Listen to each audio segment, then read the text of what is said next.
Hello. Are you there? GiGi, how are you? Good. Is my voice coming through okay? Yeah, can you hear me? Yeah. Okay, because at first it sounded like it had a little bit of an echo. And so I'm glad we are finally here. Let me just do a quick introduction if you don't mind. My name is Sharita Cadenhead. I'm a realtor, author, and host of About the Book segment where I interview authors on radio at 101.1 FM here in Birmingham, Alabama. And I also do Zoom interviews with those authors as well. And today, and this has been a long time coming, we've been trying to GiGi was sick last week when we were supposed to do this, and so it's been several weeks since we're trying to get here. But anyway, the author today is GiGi Langner, and she is author of the book How to Worry Less Now. And can't we all use that information right there? So let me tell you a little bit about GiGi. GiGi, she holds a PhD in psychological studies and education and a master's in psychology, both from Stanford University. During her years at Eastern Michigan University, she won several awards for her teaching, and as is it Georgia Langner wrote 4 books for education.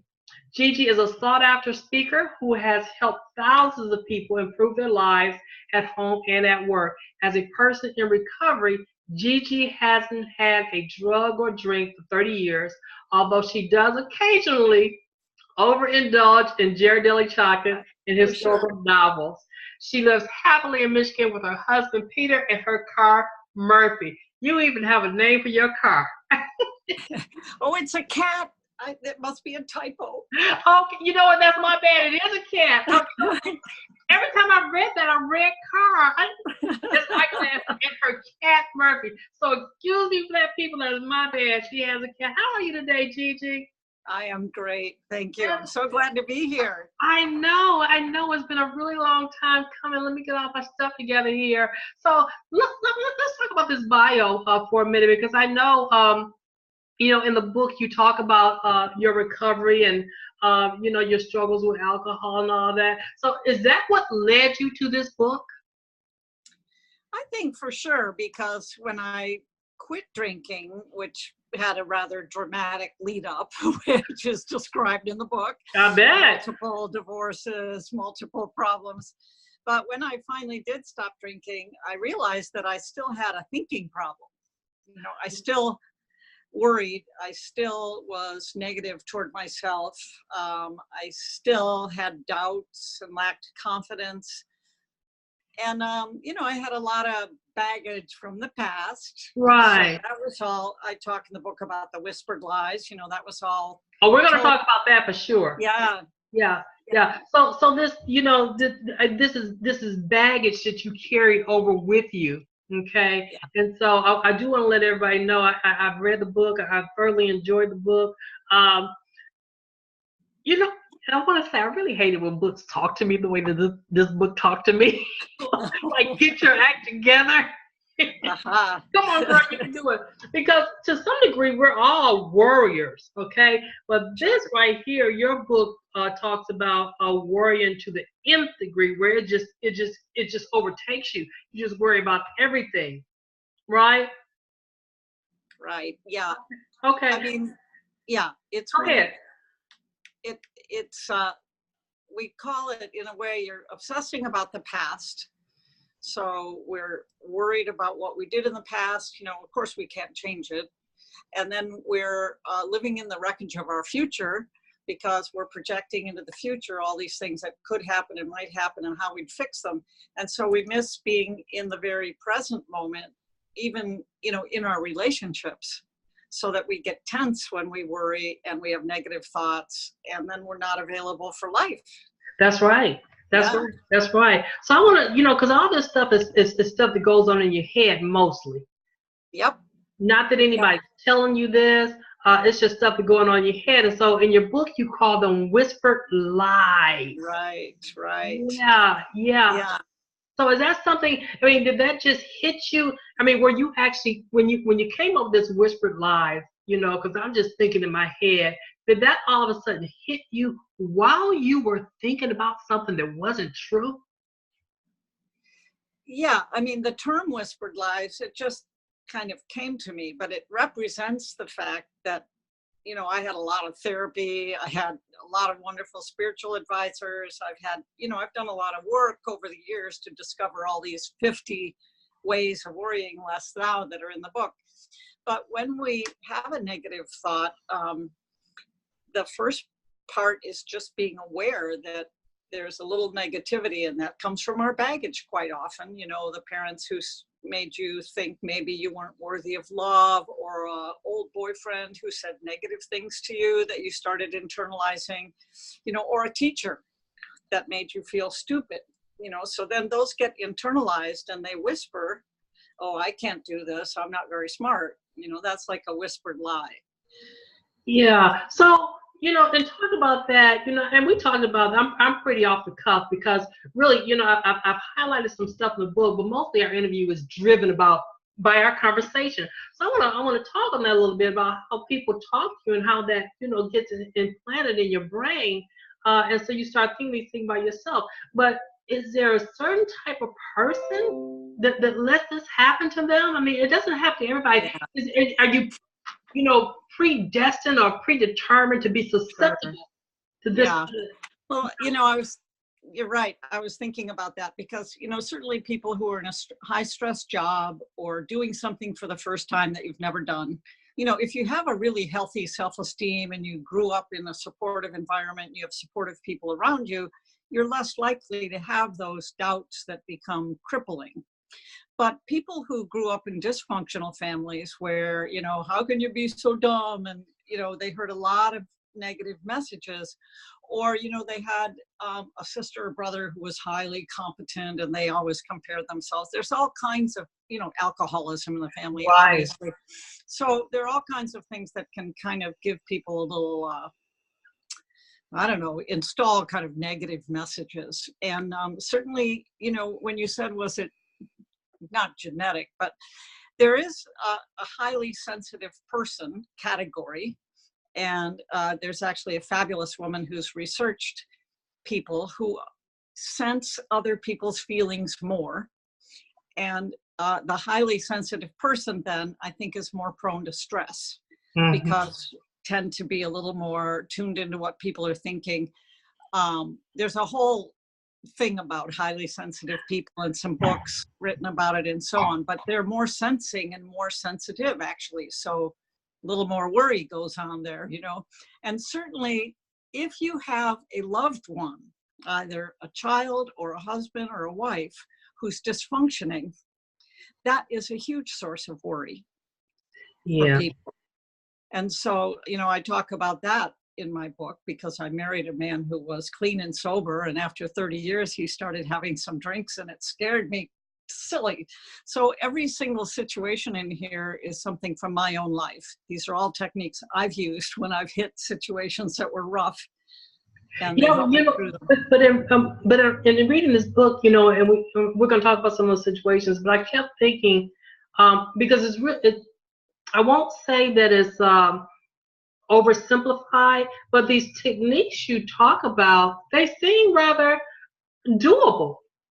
They seem rather doable. And backtracking just a little bit about, you know, there being tons of books on highly sensitive people. I've read them because I'm probably a highly sensitive person.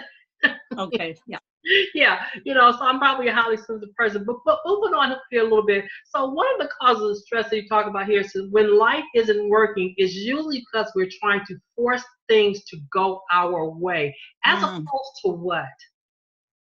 That's a really great question, because it seems like up until somewhere in our 30s, 40s, you know, it's A plus B equals C. I do good work in school, I get an A.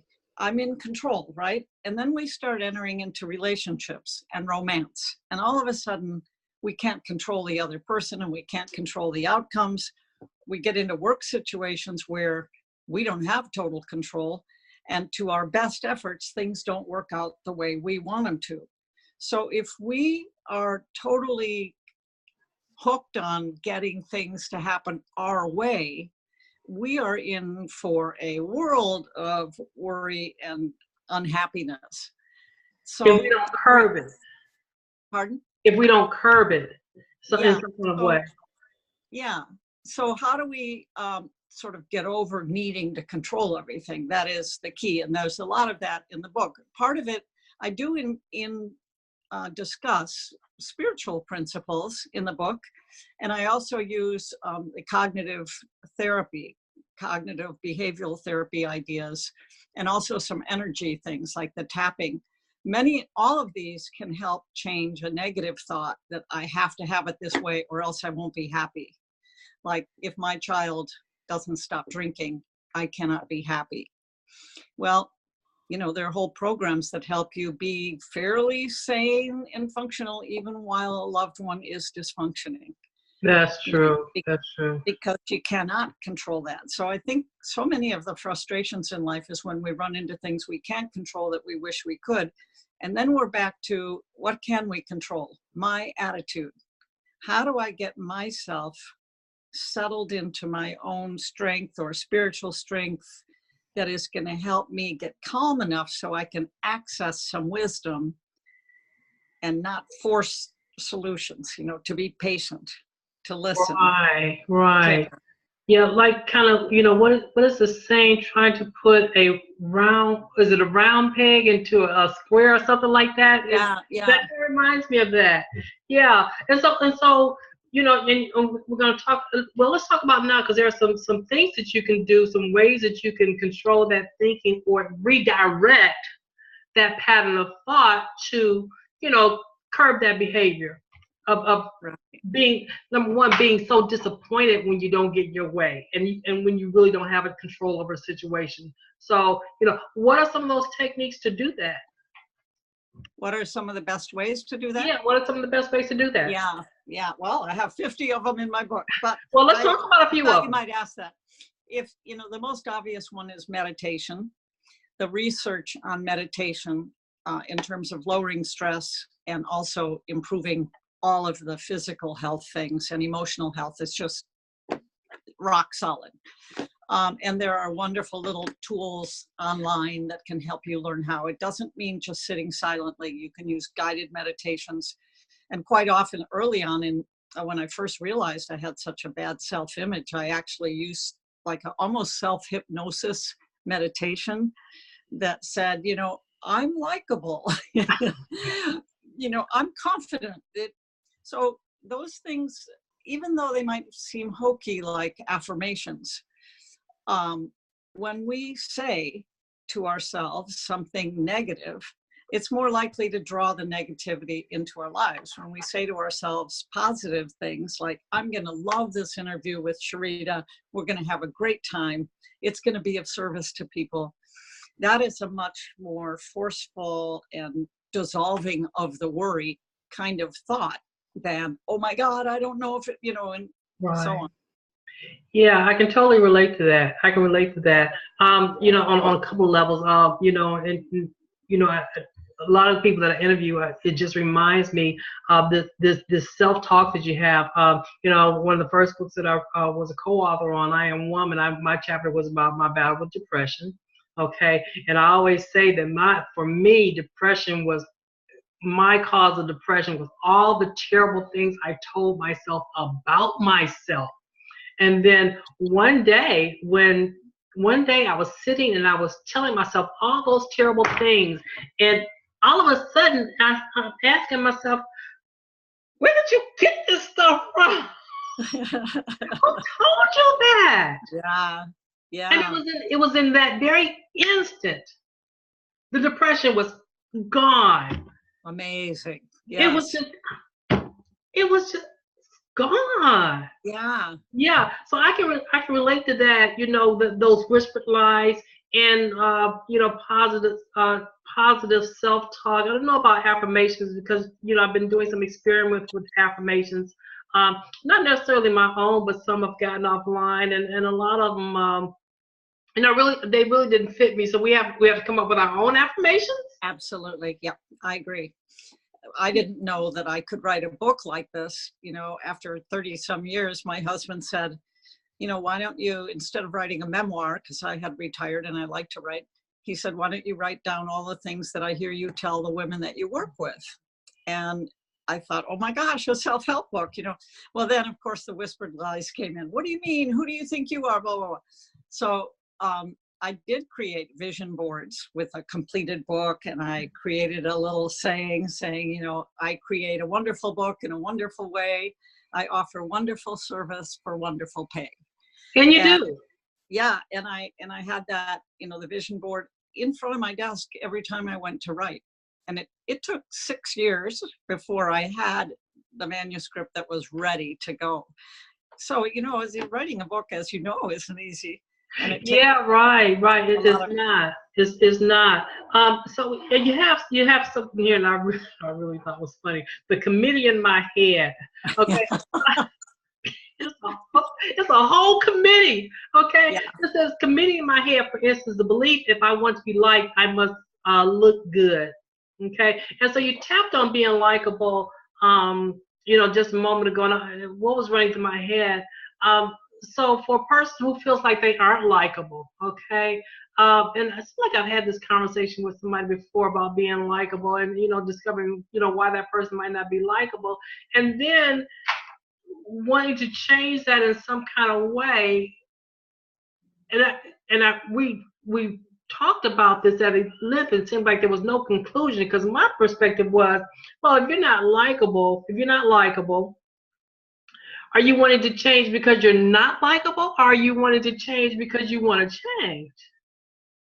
ah, So I'm saying here, you know, I guess there's got to be something about yourself that you don't like in your book that you want to change, okay? But with relation to other people, having some effect on why you're changing. Do you understand what I'm saying? Are you changing for other yeah, people?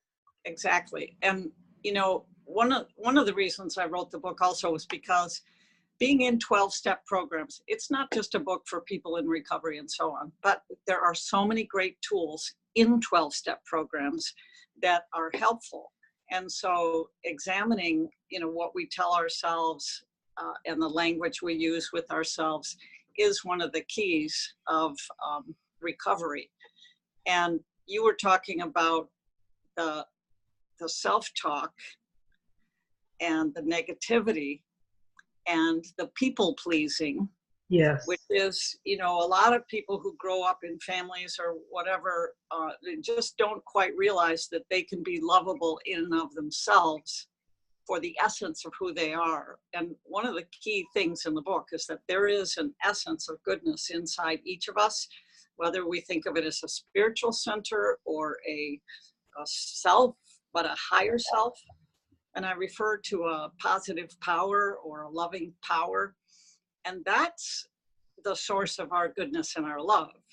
It's not from outside. That's right. That's right. Yeah. I believe that.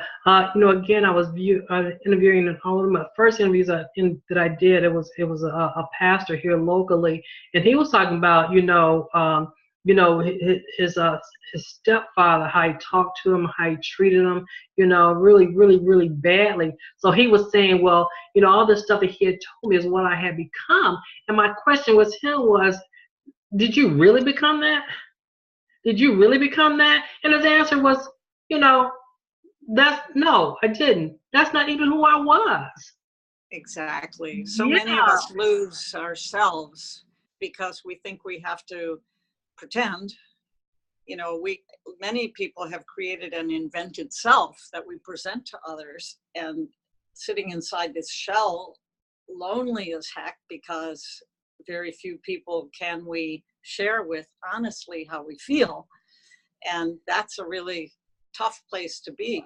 So to realize and be able to contact, I think that's one of the reasons meditation helps us. It takes away all the distractions, and prayer too, and it connects us with a center of power from which we can operate. And then the wisdom comes for example, how to deal with a tough situation with a child. You know, it isn't purely a cognitive intellectual enterprise. You know, we need. Yeah, that's correct. That's correct. Number one, for me, wisdom only comes from one place. Okay, it's not anything I'm Yeah. born with. It doesn't even come with age, as far as I'm concerned. I've learned it. Okay, but age is not the source of wisdom in my book. Right. Yeah. So you're saying here you can find peace of mind under any circumstances because you're in charge of what you think about. Yep. That's so So powerful. yes, it is. And I think, you know, just like you had that moment of awareness when you said, whoa, look how I'm talking to myself. You know, that was a gift to have that moment of awareness. And it can be learned. It can be pointed out. Oh my gosh, listen to some of the things you're saying to yourself, write them down. And I have an exercise in the program, in the book, where it says, you know, here's a common negative belief. Like, if I don't work 70 hours a week, I'll get fired. Okay, so what are the consequences? Well, I'm not home with my family. My relationships are shot. You know, I'm exhausted and stressed. You know, and then we look at the whispered lie underneath that, which is, I must prove that I'm Superman at work Right. in order to keep my job. You know, so that's a twisted sense. And then when we can get in contact with the truth of who we are, we don't have to pretend, the source, and we can relax a little and come into our spiritual and personal power. Then we can catch those thoughts, notice them. Oh, there I am telling myself I've got to overwork again. Well, let's just work with that for a minute, because I'm scaring myself with my thoughts. I'm going to lose my job if I don't work, you know. Now, is that thought really true? You know, it's really Scaring myself about thoughts. That's you know what, it sounds funny, but that's what happens. yeah. That and just because you know I've had my share of dealing with you know, this has been 15, 20 years ago or so, and just for anxiety, I had it bad. I had it really bad. I would just freak out. Yeah. Well, I mean, I think we all are prone to it. The question is, what do we do when we notice it? And the worst thing we can do is dull ourselves out with too much TV, too much drinking, too much romance, too much, you know, bar, too much party, because then we never have a chance to get in touch with what's really going on with us. That's right. That's right. And I guess you know, for me, when you're talking about that anticipatory anxiety, I don't even know how I got to this point where you know I begin to say, well, what if that doesn't happen? Oh yeah, there you go. You know, for a very long time, Yes. I worked myself into this tizzy. I don't know, it was a year or two or whatever, and then suddenly, what if it doesn't happen? Because Yes. nothing ever does. I mean, it never Right. does. Yeah. Yeah. It's interesting that when we challenge these thoughts that we've sort of inherited or created that, you know, make us tense, and then we challenge them and we say, wait a minute, is that really true? You know, that I can't be loved unless I have my hair perfect and my, you know, all these whispered lies. No, it's not. But some Yeah. people grow up with them. Right. And then Yeah. I guess, and just to, you know, backtrack on what you were talking about, when you finally realize all this and let it go, it's a tremendous sense of relief, and probably more like a new self-love of some sort. Exactly. Yeah, because the channel's clear. I talk about how, you know, we can receive and give love if we're more of an open channel. But what clogs up the channel is worry and fear and doubt and negative thinking and self-limiting thinking and victim thinking. And that kind of locks us up in terms of our potential. So, you know, if there's a dream that a person wants to realize, it's gonna be hard to go forward unless some of those little limiting beliefs get looked at and challenged. Right, and challenge. You know, so because when we're talking about this now, I've got this next point. Most of our worries are fueled by false stories installed into our minds long ago, just waiting for opportunities to be confirmed. But but you know, the thing says what opportunities to be confirmed, and they're all self-confirmed because nobody, you know, once you grow up, I don't know if you grow up in a household where your parents or your siblings have taunted you in some sort of way, and when you grow up, you know, some of that taunting may go away. So this confirmation again is from our own thoughts. Yeah, yeah, but you're bringing up a good thing, because There's a lot of neuroscience also, you know, there's a combination of traditions that I'm drawing on, but the neuroscience is that, you know, our brains get grooved into thinking patterns, and they were installed in a way when we were little. You know, one of the things was if I made a mistake, my dad would say, "Gigi, how can you be so dumb?" And so that groove was in there. So whenever I made a mistake, I was really hard on myself. And we can reprogram the grooves because the brain is so, what they call plastic. It can be remolded, but it takes conscious effort to reframe our old thoughts. So when I make a mistake, and I've had to make a lot of them with all the technology and everything I've had to learn, Right. you know, it's like, okay, we'll figure this out. Let's get up and take a break. It's all right. Well, let's talk about a little bit about you know, someone who may read this book, and I hope when this interview is posted that people will, you know, will watch it and want to go out and buy it or either order it. Those people who, you know, they read this book, they have the sense that they can do this, but it's challenging. It's very challenging. And so to a person who worries a lot, apparently would not be a person that welcomes challenges, you know. So, and so they may make some of these attempts that are short-lived.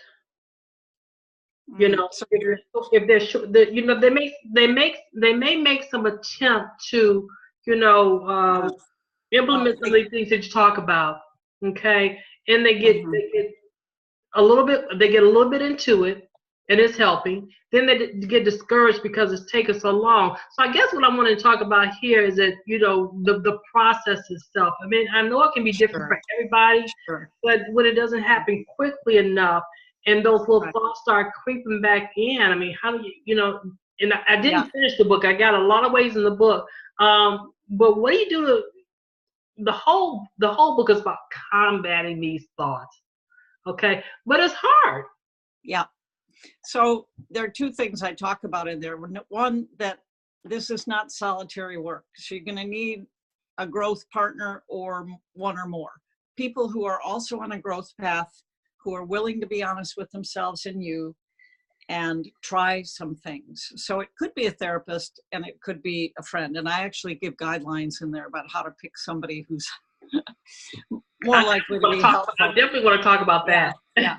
So then it is a process. You know, we have to get honest with ourselves, claim some power, make some choices, and then, you know, we practice. So the practice part, how you might be thinking, how do we keep up the motivation to practice?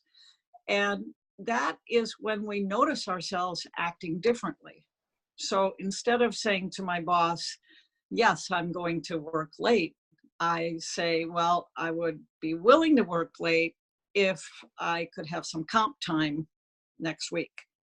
So we start noticing ourselves acting differently. It's because it's coming from this center of power, it's a surprising thing. But it also takes continuous action. So one of the techniques that's so simple is when I notice a whispered lie, that I'm not going to be able to figure out this computer program, let's say, and oh, it's going to be horrible. Then it's called the golden key, and it's in a lot of my blogs and stuff, but we notice the thought and then we switch that thought to a negative, more positive thought. So we think about, the way the technique works, you really can say a prayer or visualize some spiritual, or you can think of a flower or a beautiful scene, but it's a scene that centers you in a certain peace and wisdom. So what happens is my mind goes over here, right? Oh my gosh, I'm not going to be able to do this. And then I notice that I'm saying that, and I use the golden key to say, well, let me think about something really peaceful, or let me say the serenity prayer. So that's a peaceful thought. Then I'm back to the worry thought, right? Because my mind my mind's default is to protect me by looking out for what's wrong and might come down the path, right? So it's doing its job. I just need to gently say to it, it's okay, that's not going to happen. Let's get peaceful. And the almost magical thing about this technique is that the more we refuse to focus on the problem and the messiness and the disaster and consistently move our mind over to something peaceful and beautiful and inspiring, the thing we were worried about often gets taken care of in a weird way. I mean, not weird, unpleasant, but just in a surprising way because I didn't force it. Right. By me, yeah, because I chose to plug into my power and my wisdom and peace rather than let myself stay totally plugged in with my worries. And that's funny because it's plugging into that. The thing that happened probably couldn't happen until you plugged into that peace. You know what I'm saying? Like, look, if I want to get this done, okay, worrying number one is not going to get me anywhere. It's not going to accomplish a thing. And the more you worry, probably the less it gets done. But when you become focused and letting that go, it happens. And so I'm just thinking, you know, that's what it, in certain situations, that's what it takes to make something happen, to stop worrying about it. Yeah, bingo. You got it. Yeah, because we can't really get a hold of our best thinking when we're freaked out. Right? And we can't get a hold of our heart and our inspiration and our juice for life when we're freaked out. So we got to figure out ways to get ourselves down into our power and our relaxed state where we can access some wisdom, which is counterintuitive because our culture says bang, bang, bang away at everything. The harder you try, the better it's going to be. But obviously that's not necessarily true, especially in relationships. And in creative endeavors, it certainly isn't. Oh, for sure, for sure. Yeah. You know, I think here, worry deprives us of clarity. Yes. Yeah, it deprives us of clarity. Mm-hmm. You know, you know, in my head, I'm thinking about those light bulb moments. All of a sudden, it becomes crystal clear. But you can't do that when you're overwhelmed with worry. Exactly. Yeah. That's exactly true. So if we want to be the best we can be in this world and contribute to others and create amazing things and be loving family members, in a way, we really owe it to ourselves and the world to clear out the worry to the best of our extent. I mean, unveil. You have to unveil. Yeah, that's right. Yeah. To get yourself clear. And it takes effort because I think we're programmed, and also, you know, the primitive part of the brain is constantly turned on looking for threats, the fight or flight part. Mm-hmm. And so, as I said, it's doing its job, but my job is to let that part of me know that we're not really under threat. Yeah. You know, unless we really are. Obviously, there are things that are worth worrying about, and things worth being afraid of. But I'm talking about when our mind scares us. So then when we notice that, we can say, well, that's my primitive part of the brain. I'm freaked. You know, I had a big argument with someone, and I was just shaking afterwards, you know, and so I was freaked, you know, and I had to go and do breathing exercises and that thing where you think of 3 things you can taste, 2 things you can feel, you know, to get back in my body, to center myself down because my body was shot into fight or flight. Yeah. We can't deal with a problem in fight or flight mode. It's the worst place to try to solve things from. You were really upset. Yeah. I'm glad you're okay. Well, look, yeah. Let's go go back to those partners or sources of support while one is trying to get over these friends, because I like what you say about watch out for the friends that you choose to help you through this. Exactly. Okay, so talk about that. I'm gonna let you talk about that completely. I'm not there enough. I'm not there enough in my notes, but talk about that. Selecting a partner to help you. When I say partner, this could be friend. Of course, they can be a professional, but professionals know what they're doing. Okay, they should be knowing what they're doing, how to say things, how to work with you. But your friends always don't. So let's talk about choosing a friend to help you through this challenge. Mm-hmm. So there, two ways you can go. I mean, it just takes one other person. Quite often, you want a person who's not going to activate some of your old patterns. So sometimes you think, well, my family member should be a supportive person. But if I grew up and, I kind of revert a little bit when I'm around my family sometimes. Over the years, we've grown and had a lot of wonderful relationships. So I can talk really honestly, thank God.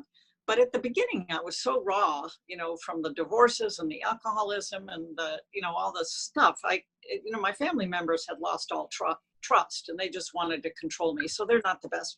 Then let's look at the lover. We want our lover, right, to be the one that understands us completely and helps me work through everything.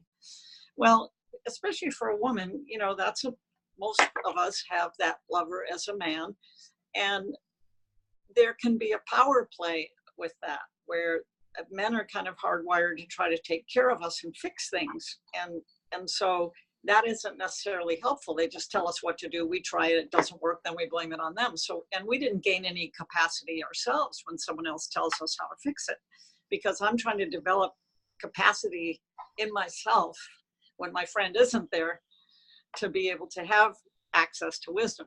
So these friends, if you don't have a friend that is trustworthy and will listen without trying to fix you or without talking about themselves constantly, then a therapist is a good choice, or a counselor, free counseling.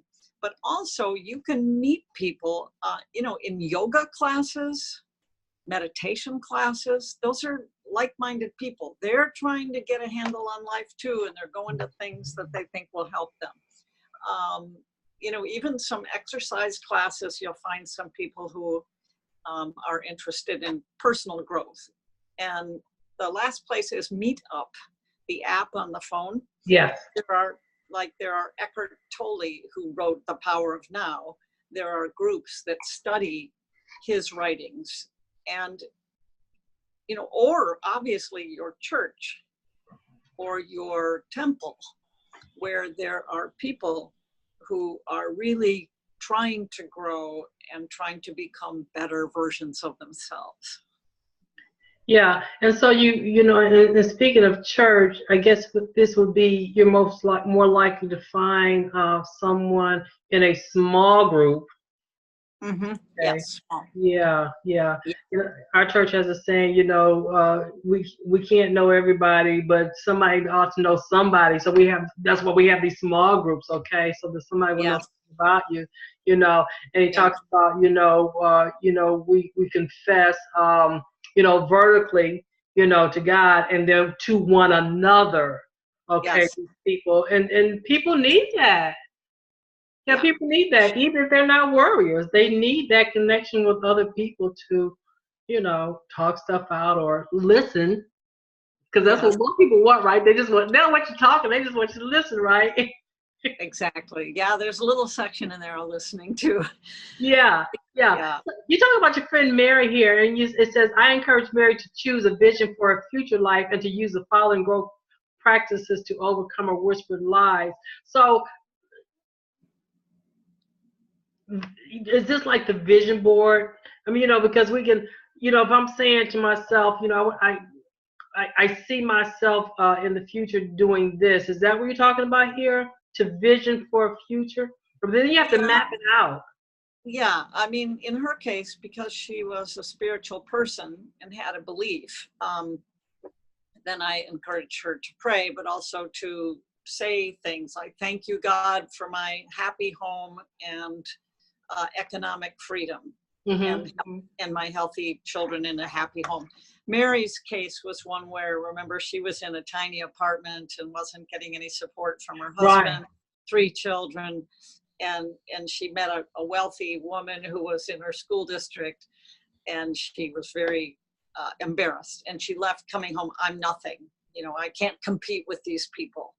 And so that was part of it was just talking it through and owning what she was believing, the false belief, and then visualizing and praying that her future was rosy and that this wasn't forever. And not when you talk about competing with someone, that takes me back to when life isn't working, it's usually because we're trying to force things to go our way. That also brings to mind when you talk about a little bit about competition. Mary didn't see herself like these other people, so she started judging herself. Okay, and so what if she tried to be like these people? To compete with them. So that's fighting against who she really is. Yeah, she's just fine the way she is. And that coming to her own power and centering into that is really crucial for that. Yeah. So, you were talking about control. And I just wanted to say one more thing about that, which was, and it actually does come up in dysfunctional families where a child might be drinking or using or in jail or whatever, and the parents are comparing themselves to other families and feeling like they're the worst parents in the world, and then trying even harder to control and fix the child. And so when I mentioned groups, the 12-step groups are very, very helpful. And if any person in any loved one that you have is in trouble in any way, it could even be a health problem that they're, because actually addiction is a health problem. It is. Going to a group dedicated to learning how to let go of trying to control, but still be a loving presence alongside and available, because it's that delicate dance, we've all heard about enabling and tough love, and those again are not things that we can just invent and figure out ourselves. We need to be in a group of people who've had similar situations and have them share their experience and work through those steps actually that help us what's called detach with love. Yeah, right. Yeah. Almost like tough love in some situations. You don't want to do it, but you have to do it for the good of everybody or the good of this person. That's pretty heavy there. And so we're talking here about connecting with growth-minded people helps you for at least 3 reasons. First, it's easier to be honest with yourself when you're around people who openly share their personal struggles and victories. So I guess that's what we're talking about here. We're getting ahead of my notes here about being in the church and going to yoga. I mean, when you think about yoga, yoga is a form of meditation. Is it? Yeah. Because I've never tried it. So you already know these people are seeking peace. Right. Just merely by that. So that's a good idea. I've never thought about that. I've meetup groups. I never really thought about that either. Not for anything like this, but you can find that in some amazing places. The sources that you need for that contentment. Right. Yeah. And I think that when you said how do you stay motivated, it's the group or another person, even a counselor, that's going to help with the motivation and help you notice how you've changed. It is not a solitary job. A person will get discouraged and give up and go back to numbing themselves out with whatever, away from the feelings that are bothering them. I mean, the only way to deal with tough situations is to talk about it, is to be open about it, is to look at how we're dealing with it and help ourselves through it and find others that can help us through it in a healthy way. Yeah, because it can be, for some it could be a lifelong challenge. Lifelong challenge. Yep. And even at that, you just have to keep going. Pardon? I said, even at that, you just have to keep going. Exactly. And trust the process. It is, one of my favorite things that I heard in Al-Anon, which is the organization 12 Steps for people who have loved ones who are using, drinking, whatever, ruining their lives. They're worried about them. So at Al-Anon, one of the greatest, because they talk about you didn't cause it. Okay, the mother with the addicted child didn't cause it. They can't control it and they can't cure it. So part of it is learning to step back and wait and not act, because when we're freaked out, we want to act and fix it. And so one of the sayings was, waiting is an action. Yeah. Which is, I thought was so powerful. As long as I'm not just waiting and doing nothing and numbing out. I mean, it's not like I have to be with my feelings 24/7. I can numb out with TV or Ghirardelli chocolate or, but I'm not going to grow if I'm constantly blockading myself from my feelings. Well, let's talk about, because we talk about finding these friends, or people who can help you. But let's talk about family a little bit, because you tapped on it. You tapped on a little bit about you and your own family. Okay, yeah. And so how when your family sees that you're trying to make a change like this, and they perhaps have been part of the problem, what are people facing with that? Let's talk about that. Let's talk about that for a minute, because obviously family is important. Yeah, very. Okay, and so you still have your family. You want your family, but at the same time, you really have to get through this. How does that work? Yeah. It kind of depends on how much you've grossed out your family with your behavior. I mean, if you've been a full-blown alcoholic, drug addict, or in my case, I had, all these divorces. I mean, they were worried about me. And so and when I got into a structured recovery program and therapy, it was kind of they didn't understand it, but they were a little relieved, I think, to know that I was getting help. Mm-hmm. So one of the first things is don't put the family in charge of how well you're doing, but if you haven't completely blown trust in them, which may take years to rebuild, but if you have a decent relationship with them, then to let them know that you're working on, yourself, on becoming more loving and able to receive and give love. So, family can be tricky. And I know in severe cases of alcoholism and drug addiction, the person getting into a recovery program quite often builds their family out of people from those 12-step programs, because those are the people that completely understand and have been there before and know what worked for them. And they heal for a period of months, maybe years, depending, before they are able to reconnect in a healthy way with their family without getting triggered. Yeah. I understand that, especially because sometimes, even when you're trying to change, and my cousin and I were talking about this not long ago, how sometimes people won't let you change. Exactly. It's scary for people who love you because they think they know what you should do. And yet recovery and growth involves getting in touch with a very strong center in yourself that's clear and a good orderly direction for you, coming from a truth source rather than whispered lies. Right. That's a biggie right there. So here you say, let's see. I've only got I didn't get all of this. Comparing myself to others, we talked about that. What happened? What happened? I can see you. Wait a minute. What? There I go. Oh, I hit something on the screen. I was like, oh my God, please don't let me use a loser. It said the foundation of much unhappiness is denial, a coping mechanism that allows a person to reject the painful truth too uncomfortable to accept.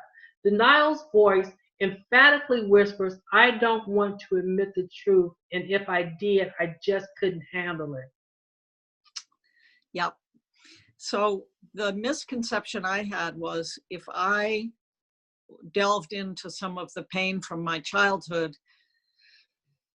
it would all come rushing back and totally drown me, and I wouldn't be able to recover. And one of the main points of the book is that when we connect, when we get honest, which means we have to look at least something that is bugging us and our part in it, or something that happened, but how we're carrying it forward and it's blocking us, we can connect with a power, a source of power, our own truth, God, the universe. There are a variety of ways, but that is what kind of saves our bacon there. Because if I'm going to get honest and I'm worried that I'm going to get overwhelmed and completely, fall prey to depression or something, then this power, I have to trust that this power is going to support me. So in my case, I had layers of healing, and my positive power regulated those, so that some of the harder to handle things that had happened in my youth, I didn't even know about them until 5 years into my growth process. In other words, those things that needed to be dealt with didn't come up until I was strong enough to handle them. Right. Oh, wow. Isn't that something? Isn't that something? So, yeah. We were talking about that earlier. One thing needs to happen before the other. Yeah. So, I talk about perfect order. There is this positive power, I call it. I struggled for a term because I didn't want to turn people off by calling it only God. So I invite people to use their own term. It could be higher self, it could be true self. But anyway, there's some source of power that's bigger than our fear self. And so that was my experience, that I could get out of denial. It allowed me to get out of denial and get honest, because I started to learn to trust that I wasn't going to be overwhelmed. Something was going to protect me from crashing and burning completely. But you're right. Getting out of denial is key. It is, and I've never thought of course, you know what denial is, but I never thought of denial in terms of being afraid of the truth. Yeah, well, I mean, because to me, that's what this is saying.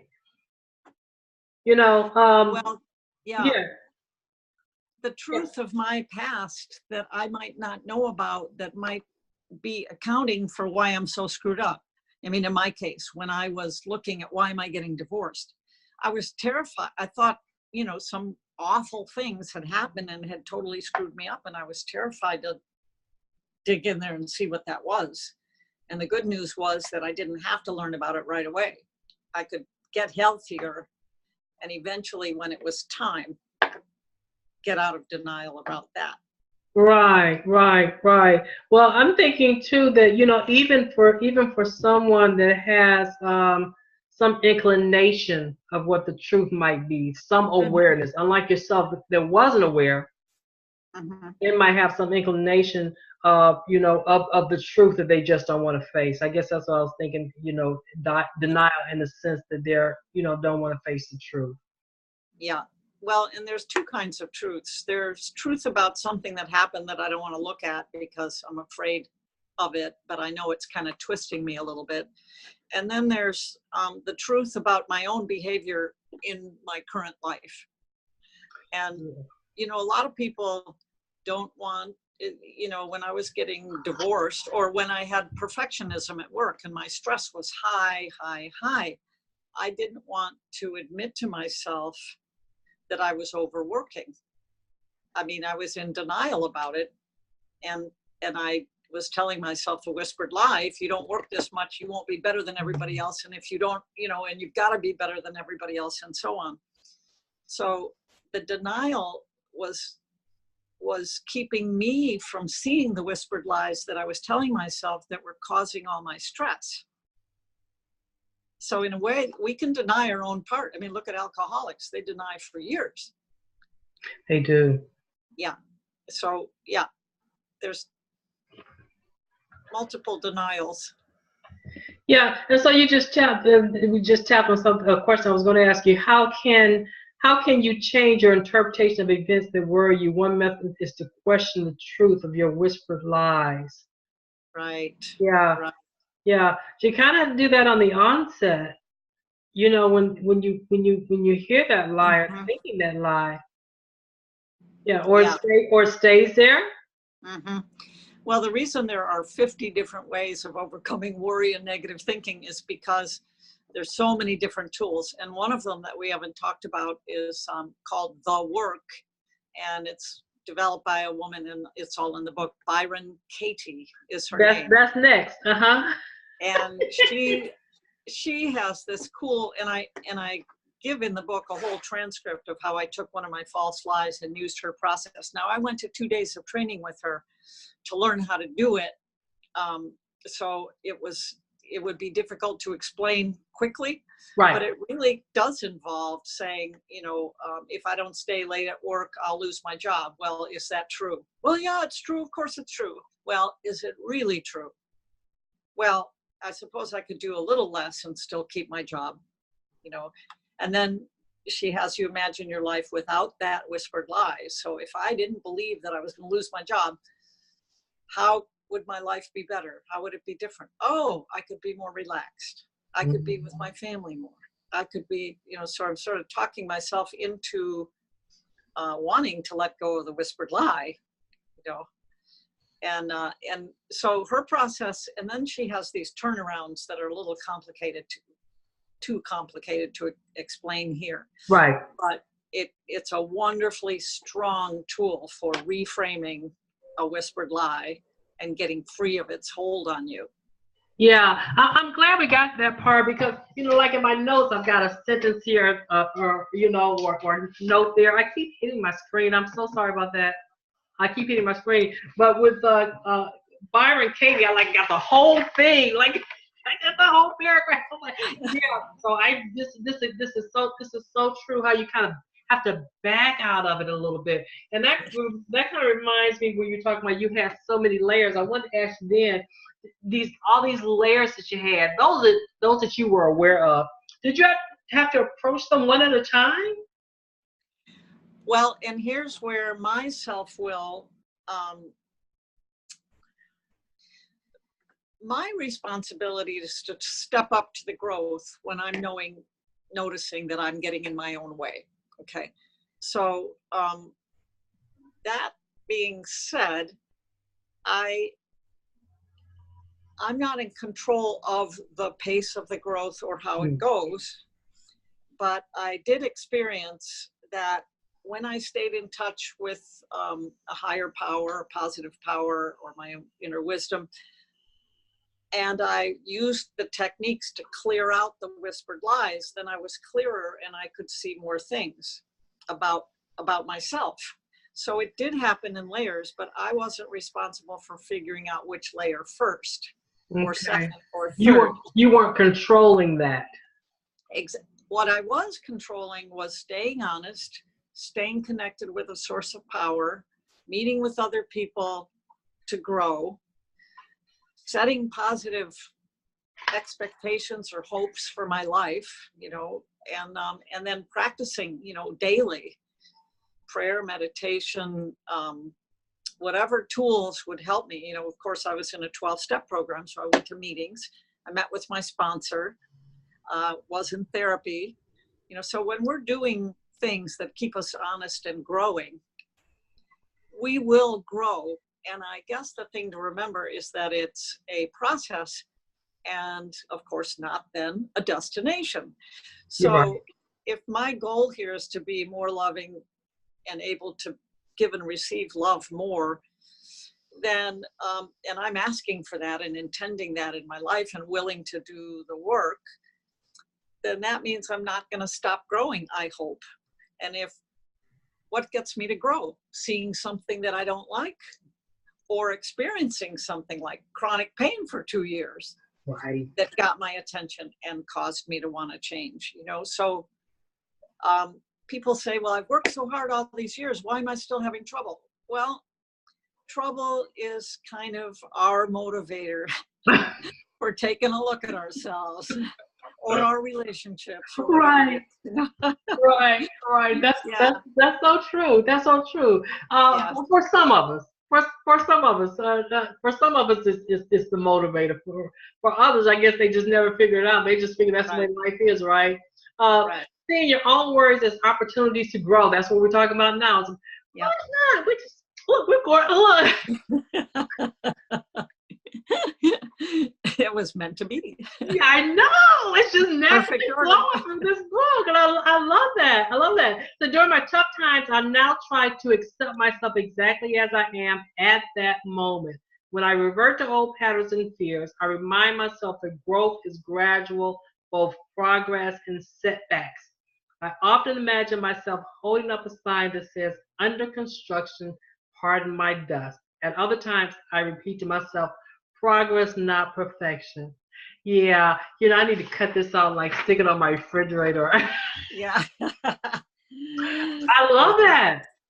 Well, so I love many, that. those are a couple of things. I mean, it's not like 12-step programs own all the clever sayings because they've seeped out into the world, but progress, not perfection. I'm not saying that it came from 12-step programs, but it's often repeated in 12-step programs. So, a lot of the things in the book, even the inventory and the making amends, are illustrated in there through situations in my life. So one of my goals was to bring to people many of these cool techniques and sayings that I've learned, not only through therapy and my own work, but through recovery programs and 12-step programs, because there's a lot of great stuff in there that anybody could use. It really is. It really is. Well, look, we're coming up on our hour, so I'm gonna, what is it? Tell people what it is about this book. Why should they get this book? If you want to be more loving and available and relaxed and enjoy the people that you love and your creativity and your work, then you owe it to yourself and those people to learn some ways, because life is always going to make you tense at times. Learn some ways to bring yourself down back to your center of power and love so you can operate from there rather than operating out of impatience, judging, gossip, self-sabotage. Those are not patterns that bring us happiness. So if you really want to be happy and free, you'll work on your own thinking and you'll learn to be nicer to yourself in your head.